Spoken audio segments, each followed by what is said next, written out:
olunaku lwa leero zibadde ennaku z'omwezi 14 Septemba.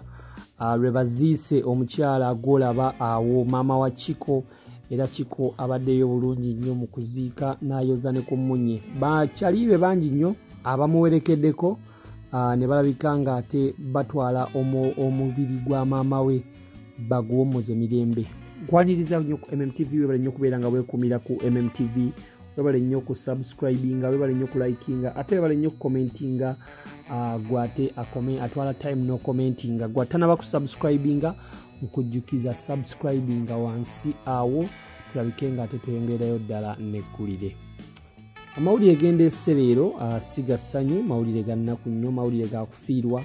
Omwami oyo ennaku z'omwezi nga 13 olunaku lwabadde lwajjo ku makya we yafiiriddwa maama we, olunaku olw'Essande we yafiiriddwa maama we Chiko oyo. Chiko atamumanyi comedian ali mu duo ezimu kuzisinga okubeereza amaanyi, okubeereza akabi mu Kampala waneeno eya Madrat and Chiko. Azanya comedy ne mukwano gwe oli omumpi omumanyi nga Madrat. Chiko yafiiriddwako maama we olunaku olw'ejjo ku makya, era amawulire gamutuuseeko ng'aliwe esayidi ze Namugongo awo, ne gamutuukako ne bamugamba nti maama we ate afudde. Amawulire ag'ennaku ago, maama we abadde mulwadde okumala ebbanga, bagadde bagezaako okumujjanjaba wano ne wali, naye nga bw'omanyi Katonda abeera ne pulaani ezize, era olunaku olwaleero bamututteyo wali okumwebasa oba okumuteeka mu nnyumba ye ey'olubeerera mwagenda okubeera nga spendinga the rest of her time gy'abadde omwoyo gwe Katonda abeere ng'ate agulamuza kisa. Bakyalibe bangi nnyo bamuwerekeddeko, bakyali bangi nnyo ababadde mu kuziika, nga bw'olaba awo abatinitini bw'oyinza okulabako oli ali eri ye John Segawa, ate ono ye Evelyn, ate aliddako wano ye Paul. Kwegamba abantu babadde bangi nnyo kubamuwerekeddeko. Twalabyeko Alex Muhangi, twalabyeko wabaddeyo Kasuku, wabaddeyo abayimbi babadde bangi nnyo, ne bakomediani babadde bangi nnyo. Bamulaze omukwano, bambi bamulaze omukwano ne bamulaga nti tetugenda kukulekerera mu mbeera yonna gy'oyitamu, tetugenda kubeera nga ate tukulekerera, kubanga oli muganda waffe ate oli kyali waffe nnyo.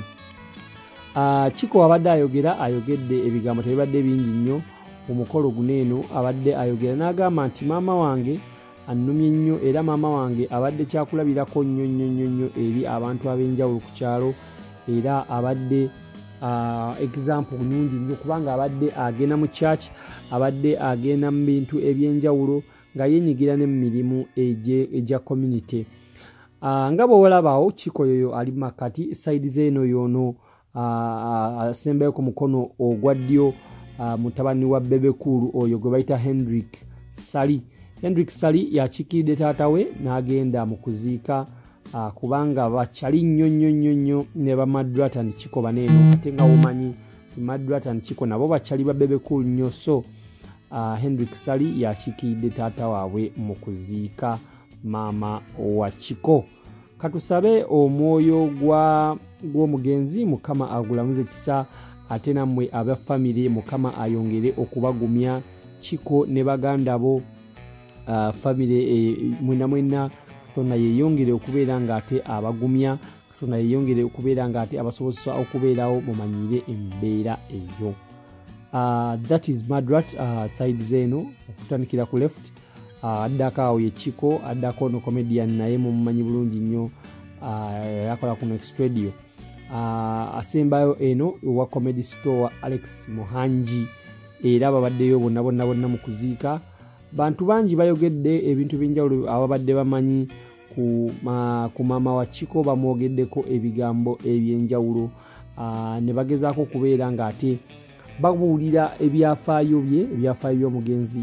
Naye olunaku olwaleero Katonda bamutaddeyo wali eri n'awummula mirembe, era bamutaddeyo mu ntaana ye gy'agenda okubeera nga amala ekiseera kye ekisigadde ku nsi.